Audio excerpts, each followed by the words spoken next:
ഇന്ന് രാവിലെ മുതൽ ഉച്ച വരെയുള്ള ഒരു ഡേ ഇൻ മൈ ലൈഫ് ആട്ടോ ഒന്ന്. അപ്പോൾ നമ്മളിതാ രാവിലെ ദോശയും ചട്നിയൊക്കെ ആട്ടോ ഉണ്ടാക്കിയത്.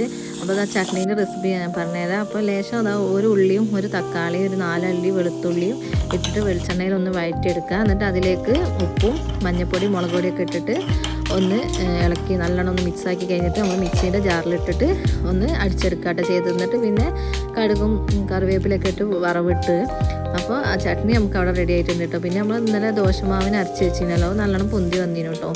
അപ്പോൾ ഇതാ ദോശയൊക്കെ ചുട്ട് നമ്മൾ ചായ കുടിക്കാൻ നോക്കുകയാണ് കേട്ടോ. അപ്പം നമ്മൾ സ്കൂളില്ലാത്തതുകൊണ്ട് റെഡ് അലേർട്ട് ആയതുകൊണ്ട് നമ്മൾ ഇന്ന് എണീക്കാനൊക്കെ കുറച്ച് നേരം വൈകിട്ടോ. അപ്പോൾ അതൊക്കെ എണീച്ച പാടത്തിന് വേഗമൊക്കെ എല്ലാം സെറ്റാക്കി മക്കൾക്കൊക്കെ ചായ കൊടുത്തിട്ടോ. പിന്നെ ചായയുടെയൊക്കെ കഴിഞ്ഞിട്ട് മോള് ഇതാ അതൊക്കെ വൃത്തിയാക്കി തന്ന്. പിന്നെ നെയ്നും ഇതാ വന്നിട്ടുണ്ട് കേട്ടോ. നെയ്നുവിനോടൊക്കെ വർത്താനം പറഞ്ഞ് അവിടെ ഇരുന്ന് കേട്ടോ. പിന്നെ അതാ ചോറൊക്കെ ആയി. പിന്നെ നമ്മൾ ചെറുപയർ കറി ആട്ടോ ഒന്ന് വെച്ചത്. അപ്പോൾ ചെറുപയർ കറിയൊക്കെ വെച്ച് ഇപ്പോൾ നമ്മൾ ഉച്ചക്കലത്തേക്കുള്ളതൊക്കെ ആയിട്ടോ. അപ്പോൾ ഇന്ന് നിങ്ങളുടെ വീട്ടിൽ എന്തൊക്കെയാണെന്നൊന്ന് കമൻറ്റ് ഇടണേ.